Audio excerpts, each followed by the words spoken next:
ഇസ്രായേലിന്റെ കത്വര് ആക്രമണവും അറബ് ലോകവും. സിറാജ് ഡെയിലി പ്രസിദ്ധീകരിച്ചത്.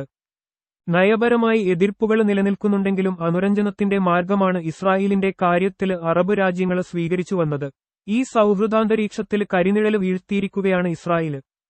അറബ് ലോകത്തെ വീണ്ടുവിചാരത്തിന് പ്രേരിപ്പിക്കേണ്ടതാണ് ഇസ്രായേലിന്റെ കത്വര് ആക്രമണവും ലോകരാഷ്ട്രങ്ങളുടെ അതിനോടുള്ള പ്രതികരണവും. പരമാധികാര രാഷ്ട്രവും അമേരിക്കയുടെ സുഹൃ രാജ്യവുമായ ഖത്തറില് എല്ലാ അന്താരാഷ്ട്ര മര്യാദകളും ലംഘിച്ച് ഇസ്രായേല് ബോംബ് വർഷിച്ചിട്ടും ഒഴുക്കനു മട്ടില് അപലപിച്ചതല്ലാതെ അതിനെതിരെ ശക്തമായൊരു നിലപാട് സ്വീകരിക്കാന് ലോകരാഷ്ട്രങ്ങള് മുന്നോട്ടു വന്നിട്ടില്ല. യുദ്ധത്തിലേർപ്പെട്ടുകൊണ്ടിരിക്കുന്ന ശത്രുരാജ്യത്തിലേക്കല്ലാതെ മിസൈല് തൊടുത്തുവിടുകയോ ബോംബുകള് വർഷിക്കുകയോ ചെയ്യാറില്ല ഒരു രാഷ്ട്രവും. അന്താരാഷ്ട്ര യുദ്ധമര്യാദകളുടെ ലംഘനമാണത്.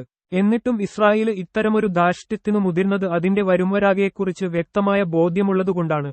ഒരു അറബ് രാഷ്ട്രത്തെ ആക്രമിച്ചാല് ഒന്നും സംഭവിക്കാനില്ലെന്നു മനസ്സിലാക്കി തന്നെയാണ് ഖത്വറിലേക്ക് അവര് മിസൈല് തൊടുത്തുവിട്ടത്.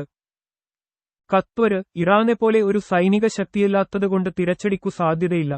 മറ്റു അറബ് രാഷ്ട്രങ്ങളില് നിന്ന് പ്രതിഷേധ പ്രസ്താവനകൾക്കപ്പുറം പ്രതികരണമുണ്ടാകില്ലെന്നും ഇസ്രായേലിനറിയാം.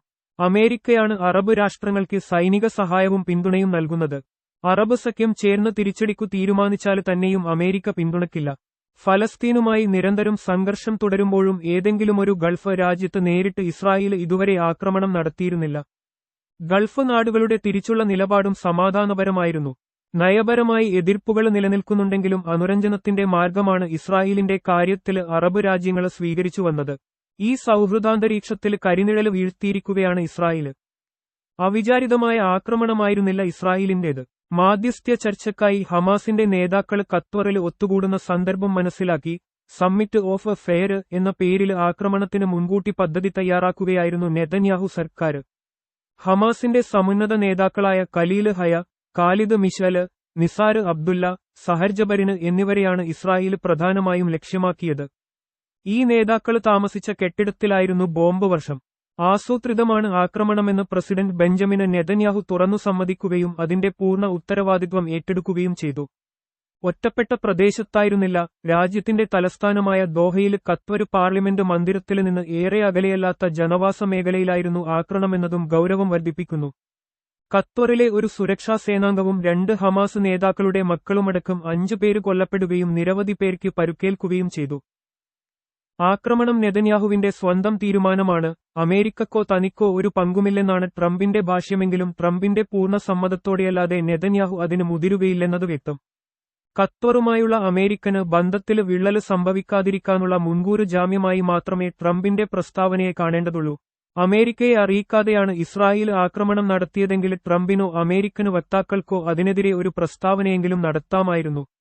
അതുണ്ടായില്ലെന്നു മാത്രമല്ല, ആക്രമണത്തെ ന്യായീകരിക്കുകയായിരുന്നു ട്രംപ്. ഗസയില് ദുരിതമനുഭവിക്കുന്നവരുടെ കഷ്ടപ്പാടില് നിന്ന് ലാഭം കൊയ്യുന്ന ഹമാസിനെ തകർക്കുകയെന്ന മൂല്യവത്തായ ലക്ഷ്യമായിരുന്നു ആക്രമണത്തിനു പിന്നിലെ ഇന്നാണ് സാമൂഹിക മാധ്യമമായ ട്രൂത്ത് സോഷ്യലില് ട്രംപ് കുറിച്ചത്. ആക്രമണ വിവരം ഇസ്രായേല് ട്രംപിനെ അറിയിച്ചിരുന്നുവെന്ന് സൈനിക വൃത്തങ്ങളെ ഉദ്ധരിച്ച് ഇസ്രായേല് മാധ്യമങ്ങൾ റിപ്പോർട്ട് ചെയ്യുകയുമുണ്ടായി.